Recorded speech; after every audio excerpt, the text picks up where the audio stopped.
బండి భగీరథ్ పోక్సో కేసుపై సైబరాబాద్ పోలీసులు స్పందించారు. బండి భగీరథ్ పంపిన మెయిల్ తమకు అందలేదని పోలీసులు తెలిపారు. అయితే భగీరథ్ మాత్రం మెయిల్ చేశారని చెప్తున్నాడు. పోక్సో కేసులో నిన్న బండి భగీరథ్ విచారణకు హాజరు కాకపోవడంతో మరోసారి పోలీసులు నోటీసులు పంపారు.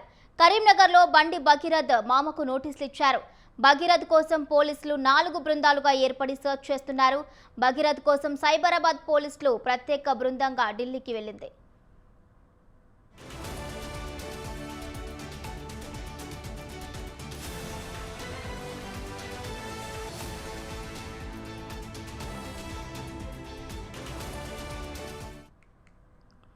బండి భగీరథ్ పోక్సో కేసుపై సైబరాబాద్ పోలీసులు స్పందించారు. బండి భగీరథ్ పంపిన మెయిల్ తమకు అందలేదని పోలీసులు తెలిపారు. అయితే భగీరథ్ మాత్రం మెయిల్ చేశానని చెప్తున్నాడు. పోక్సో కేసులో నిన్న బండి భగీరథ్ విచారణకు హాజరు కాకపోవడంతో మరోసారి పోలీసులు నోటీసులు ఇచ్చారు. కరీంనగర్లో బండి భగీరథ్ మామకు నోటీసులు ఇచ్చారు. భగీరథ్ కోసం పోలీసులు 4 బృందాలుగా ఏర్పడి సర్చ్ చేస్తున్నారు. భగీరథ్ కోసం సైబరాబాద్ పోలీసుల ప్రత్యేక బృందం ఢిల్లీకి వెళ్ళింది. ఇదే అంశానికి సంబంధించిన పూర్తి అప్డేట్స్ మా ప్రతినిధి లిఖిత లైవ్ ద్వారా అందిస్తారు. Likhita. Right, thank you Bhavani. ఇప్పటికే బండి భగీరథ్ కేసులోనైతే రోజుకో విషయం బయటపడుతుందనే చెప్పుకోవచ్చు. అయితే నిన్నటి వరకు కూడా బండి భగీరథ్ తాను విచారణకు హాజరు కాకపోవడానికి కారణం, అదేవిధంగా ఎప్పుడు విచారణకు హాజరవుతాననే విషయాన్ని పోలీసులకు మెయిల్ చేశానంటూ కూడా వచ్చిన వార్తలు ఏవైతే ఉన్నాయో ఆ వార్తల్లో ఏది కూడా వాస్తవం లేదు.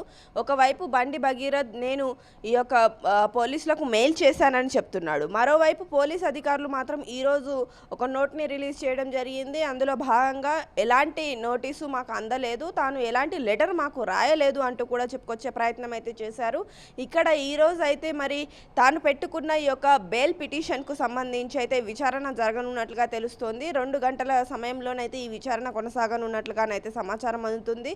ఈ సివిల్ బెంచ్ దగ్గరికైనా బండి భగీరథ్ వస్తాడా లేకపోతే తన లాయర్నే పంపిస్తాడా అనే విషయం పైన కొంతవరకు క్వశ్చన్ మార్క్ అయితే నెలకొందని చెప్పుకోవచ్చు. అదే నేపథ్యంలో ఇప్పటికే బండి భగీరథ్కి ఒకసారి ఈ యొక్క సిట్ విచారణకు హాజరు కావాలంటూ పంపించిన నోటీసులను దాఖలు చేయకుండా అతను ఏమాత్రం పట్టించుకోకుండా చేసిన చేష్టలు కావచ్చు. మరోసారి కూడా తన మేనమామకు, కరీంనగర్లో ఉంటున్న తన మేనమామకు కూడా ఇప్పటికే నోటీసులు జారీ చేసినట్లుగా తెలుస్తోంది.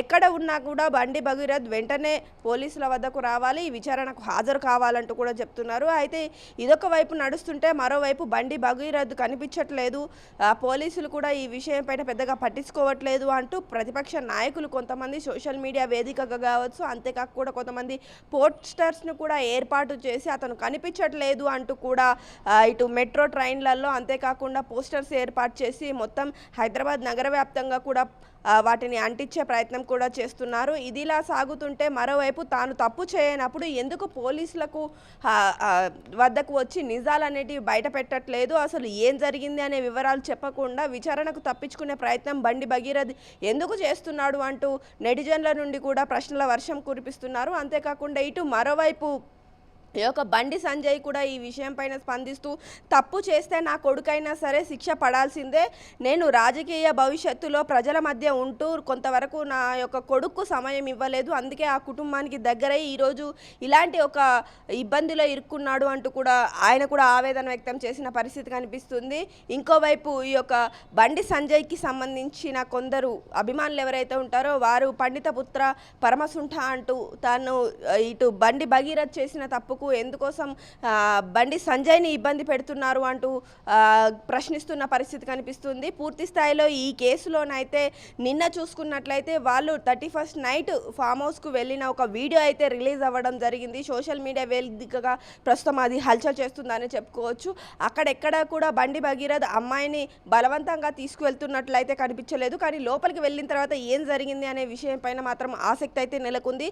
లోపలికి వెళ్ళిన తర్వాత తన ఇష్టంతో జరిగినా ఏది జరిగినా అమ్మాయికి 17 సంవత్సరాలు మాత్రమే కాబట్టి కంపల్సరీ ఈ విషయం పైన మాత్రం ఫోకస్ ఉంటుందంటూ కూడా ఇటు లాయర్లు కూడా చెప్తున్న పరిస్థితులు కనిపిస్తున్నాయి. పూర్తి స్థాయిలో ఈ కేసుకు సంబంధించి నిజంగా తప్పు చేయని వ్యక్తి అయితే దాక్కోవాల్సిన అవసరం లేదు అంటూ కూడా చెప్తున్నారు. అంతేకాకుండా ఇటు బండి భగీరథ్ మాత్రం తనకు సంబంధించి ఈ యొక్క కేసులో కావాలని ఇరికిస్తున్నారు కాబట్టి తాను బయటపడడానికి తన వద్ద ఉన్న సాక్ష్యాధారాలను తీసుకొని కోర్టు వద్దకు వస్తాను, అదేవిధంగా 15వ తేదీన ఈ యొక్క బషీర్బాగ్ పోలీస్ స్టేషన్ కూడా వస్తానంటూ చెప్పుకొస్తున్న పరిస్థితులు కనిపిస్తున్నాయి. కానీ ఇటు పోలీసులు మాత్రం తమకు ఈ యొక్క మెయిల్ అనేది అందలేదు అని చెప్తున్నారు.